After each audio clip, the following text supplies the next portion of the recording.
évolue et qui s'adapte effectivement avec son temps. Et je pense qu'il y a pas mal de cercles qui le font. Et je pense qu'il ne faut pas rester avec une idée du folklore qui est un peu trop traditionnelle. Néanmoins, il y a des airs qui traversent les générations. Nous en parlions avec le président du cercle, mais voilà, nous avons été interrompus. Je pense qu'ils se rendent compte. Je suis interviewé, j'arrive.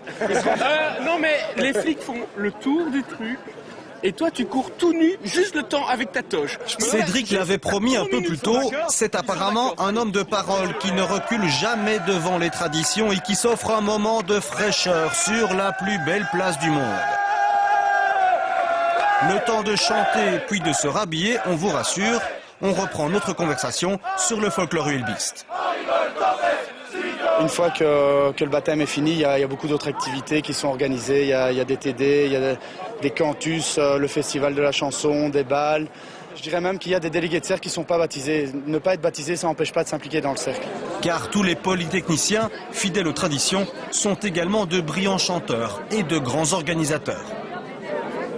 Bienvenue à la 35e édition du Festival belge de la chanson estudiantine. Une fois par an, c'est concours de vocalise à l'ULB. Près de 1000 personnes se réunissent pour le Festival de la chanson estudiantine, dont le principe est finalement assez simple. On essaye parfois d'avoir la chanson là bien grasse et bien solide. Et alors voilà, le but c'est d'essayer de gagner, d'essayer d'emmener la salle avec soi. Alors ce qui est toujours très important, c'est de savoir quand on passe. Parce que passer le premier, c'est pas génial, mais les derniers, le jury est encore plus bourré que la salle parfois. Donc il faut pouvoir assumer. Mais bon voilà, le but c'est de prendre ça, de s'amuser, avoir un bon moment. Et finalement, on continue dans la chanson estudiantine, dans le folklore, d'essayer de faire évoluer tout ça. 13 groupes sur scène, venus d'universités différentes. Ils interprètent tous une chanson originale devant un jury de professeurs, d'anciens de Polytech ou de rois de la Guindaille. À eux d'élire les meilleurs.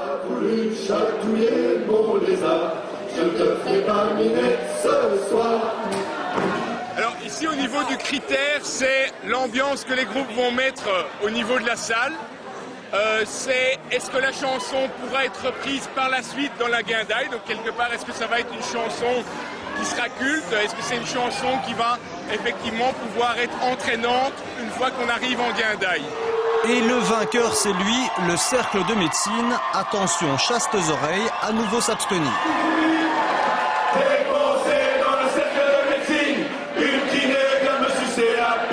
Cette composition poétique figurera bientôt dans Les Chansonniers. Sera, qui sait, reprise en Guindaille. Mais on l'entendra sans doute jamais dans ces cafés proches de l'ULB. Anciens bastions étudiants, ils sont aujourd'hui étrangement désertés. Désormais, pour chanter, il faut connaître les bonnes adresses, mais aussi les bonnes personnes pour être invité.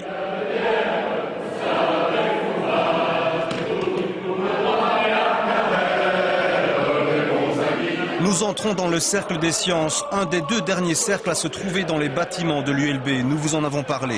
C'est là que s'est réfugiée la guilde polytechnique pour accueillir les 90 personnes réunies pour ripailler à la lueur des cierges.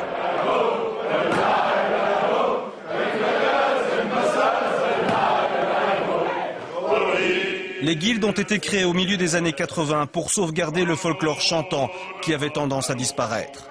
Nous retrouvons Alain, professeur de physique dans le secondaire, diplômé il y a 18 ans. Il vient transmettre aux jeunes sa passion pour le chant. Où que vous alliez, si vous allez en France, même si vous allez à Liège, à Mons, même à l'UCL, où que vous alliez, le chant reste un dénominateur commun. Vous ne connaissez pas l'autre, mais vous connaissez les chants que l'autre peut connaître aussi. Et ça crée une formidable solidarité, fraternité entre tous.